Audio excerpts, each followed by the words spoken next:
আগে ভারতীয় পণ্য ব্যবহার করতাম, কিন্তু এখন যেহেতু ভারতের সাথে আমাদের সম্পর্কে কিছুটা অবনতি হয়েছে, কারণ আমাদের অস্তিত্বের বিষয়, সার্বভৌমত্বের বিষয়, যতক্ষণ পর্যন্ত ভারত আমাদেরকে বন্ধু রাষ্ট্র হিসেবে দেখবে না, যতক্ষণ পর্যন্ত তারা এখানে তাদের আগ্রাসন চালিয়ে যেতে চাইবে, আধিপত্যবাদ বিস্তার করতে চাইবে, ততক্ষণ পর্যন্ত আমি কোনোদিন ভারতের পণ্য এবং ভারতীয় যেই সিনেমা বা ভারতীয় যা কিছু আছে আমি সেগুলো আপাতত বয়কট করে রাখছি। তবে আমরা কখনো চাই না যে ভারতের সাথে আমাদের বন্ধুত্বপূর্ণ যে সম্পর্কটা ছিল সেটা নষ্ট হোক। Double million offer, Walton fridge কিনে পেতে পারেন 20 লক্ষ টাকা, রয়েছে কোটি কোটি টাকার নিশ্চিত উপহার। আমরা চাই তারা যেন আমাদের দেশকে সমমর্যাদায়, আমরা তাদেরকে যেভাবে বন্ধু রাষ্ট্র হিসেবে মনে করি তারা যেন আমাদেরকে সেভাবে মনে করে, উনি হাসিনার চোখে না দেখে, আওয়ামী লীগের চোখে না দেখে তারা যেন আমাদের বাংলাদেশকে সমানভাবে দেখে। এশিয়া মহাদেশের মধ্যে ভারত একটি বৃহৎ রাষ্ট্র হওয়ার কারণে সে তার আশেপাশের যতগুলো রাষ্ট্র আছে সেগুলোকে সে নিয়ন্ত্রণ করতে চায়, যার কারণে আপনি দেখবেন ভারতের আশেপাশে যতগুলো রাষ্ট্র আছে, নেপাল, ভুটান, মালদ্বীপ, তারপর হচ্ছে পাকিস্তান, কারোর সাথে কিন্তু তাদের সুসম্পর্ক নেই। কারণ হচ্ছে তাদের একটাই সমস্যা, সেটা হচ্ছে তারা তার আশেপাশের সব রাষ্ট্রগুলোর প্রভু হয়ে তারা তাদেরকে আধিপত্য বিস্তারে রাখতে চায়।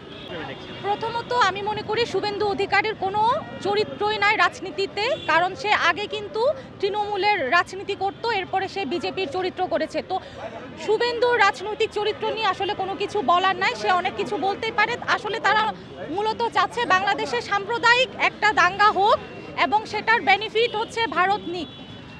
আমাদের বাংলাদেশে যারা সংখ্যালঘু বলা হয়, যদিও বাংলাদেশের মানুষ কখনো সংখ্যালঘু শব্দকে বিশ্বাস করে না। বাংলাদেশের মানুষ আমরা সবাই বাংলাদেশে, এই বিশ্বাসে আমরা বিশ্বাস করি। ভারত এই সংখ্যালঘু শব্দটাকে ব্যবহার করে বাংলাদেশকে তারা সবসময় নিয়ন্ত্রণ করতে চায়। মমতা বন্দ্যোপাধ্যায় বাংলাদেশ নিয়ে যে মন্তব্য করেছে, আমি তাকে একজন নারী নেত্রী হিসেবে আমি তাকে সম্মানের সাথেই বলতে চাই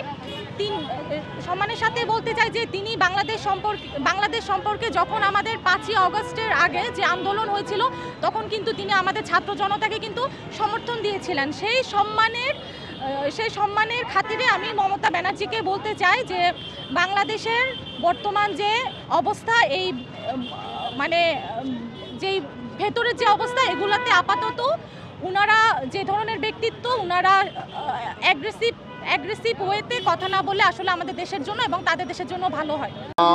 এখানে আইন শৃঙ্খলা রক্ষাকারী বাহিনী মনে করেছে যে ওখানে গেলে অনেক সাবোটাইজ হতে পারে, বিশৃঙ্খলা হতে পারে, সেজন্য তারা এখানেই, যাতে আমরা তো শান্তিপ্রিয় মানুষ এবং আমাদের সম্প্রীতি দেশ বাংলাদেশ, আমরা শান্তিতে বিশ্বাস করি, গণতন্ত্রে বিশ্বাস করি, সেজন্য আইন শৃঙ্খলা বাহিনী যেটা করেছে আমরা মনে করি সেটা সঠিকই করেছে এবং আমরা একটু কষ্ট করে আমরা প্রতিনিধি যে দিয়ে এসেছি এটি সব থেকে ভালো হয়েছে বলে আমরা মনে করি।